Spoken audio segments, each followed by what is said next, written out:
What's up, everyone? Mr. NoobTube Gamer. Today we're playing Halo 5 in 2024. It's been 9 years since this game was released back in 2015. And it's also the only Halo game that still can't be played on PC. For some reason, they never added it into the PC with the MCC. Still, in 2024, the only way that you can play Halo 5 is on the Xbox. But there are still a lot of people that play in 2024. I get full games of just about every game mode. People even still play Warzone in 2024. Those games are a little bit harder to come by, but they're still out there. You can still play that. And when I say Warzone, I'm not talking about Call of Duty. There was a game mode called Warzone that was this large-scale warfare mode in Halo 5. It was pretty cool. I wonder why it wasn't part of Halo Infinite, honestly. But Halo 5 is a game that I would argue is pretty underrated. I'd say the most underrated Halo game, at least when we're talking about multiplayer. That's the thing. Halo 4, that game could be best described as not having a good multiplayer, but having a decent single-player campaign.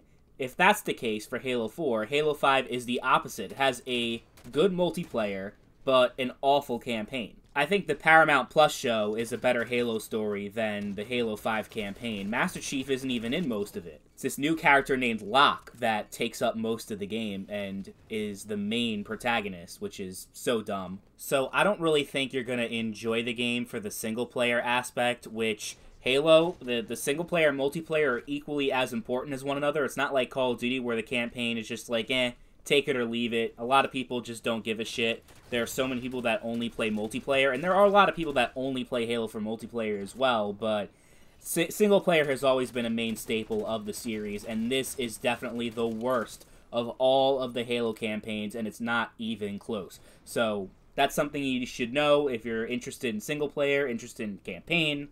You're not going to enjoy yourself with Halo 5, but the multiplayer, I think, is actually pretty good. Of all the 343 multiplayers that we have gotten, so that would be Halo Anniversary, Halo 4, Halo 2 Anniversary, Halo 5, and Halo Infinite. Of all of those games, Halo 5 is definitely the most fun of all of them. And I just think, especially compared to Halo 4's multiplayer, it's better than that in every way imaginable. From the map design, the gunplay, just the overall experience, it's way beyond what Halo 4 was. And I think it's much better than Halo Infinite as well. It's not even close. Like, you guys, really, if you haven't played it before, because I know this game had a bad reputation, oh, Halo 5, one of the worst Halo games ever, that's what a lot of people said.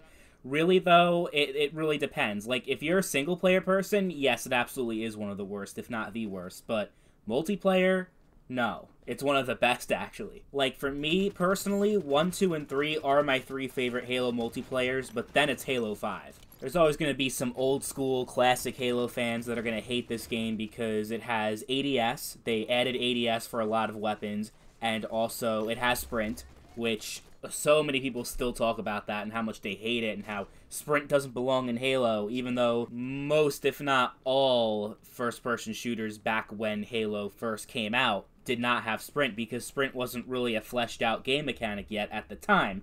But as time went on, as technology progressed, Sprint was a natural thing to be added to the Halo series. I know that's a controversial take, but it needs to be said, because people keep complaining about it so much, and it's really nothing worth complaining about at all. It's still, at the end of the day, a Halo game at its core, a semi-arena shooter where map knowledge and map control is very important, weapon pickups are important. Like, you can't tell me this does not feel like a Halo game. I know with Halo 4, they went a little bit too crazy with, they had a create-a-class system, essentially, and they added in kill streaks, so I can understand the COD comparisons when it comes to Halo 4. Halo 5 does have a create-a-class system, but it only is in Warzone, not the regular multiplayer. And it really just feels like Halo the way it's meant to be played, just with modern gameplay mechanics. That's really what Halo 5 is, in my opinion. I know people are going to disagree, whatever, fine. And you guys know I'm someone who's very critical of microtransactions in online multiplayer games.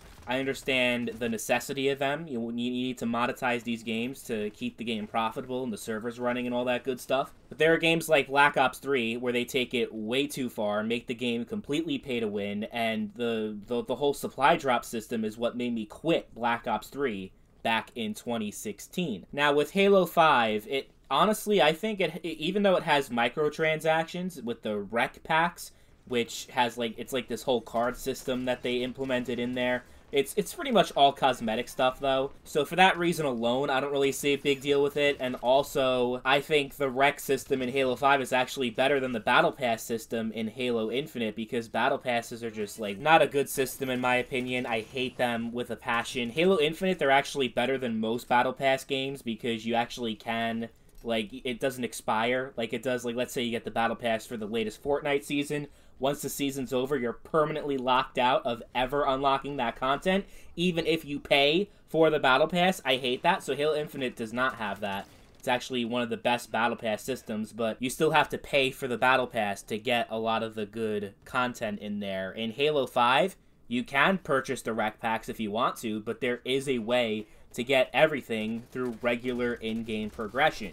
It takes a little bit of time, but you can do it, so I think even monetization-wise, Halo 5 did a lot better than a lot of games. And I would play this game so much more if it was actually on PC, because imagine this game at 144 FPS, 4K resolution, keyboard and mouse. Oh my god, just thinking about that. It hurts, because there really is no good legitimate reason as to why they can't put this game on PC.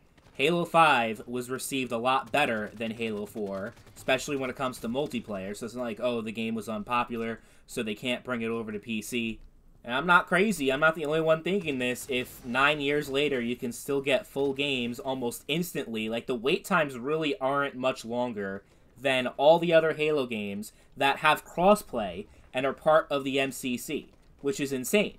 Because, you know, there's a lot more players, obviously, you would think, on those games, and there probably are more players, but Halo 5 is still popping in 2024. It absolutely is. And it's an obvious recommend, because I know that the vast majority of the Xbox player base has Game Pass, so you don't have to pay any additional money to access and play this game. So there's literally no downside in trying this game out in 2024, especially if you're new and never played it before. I think you'll have a lot of fun and be pleasantly surprised at how good this game really is.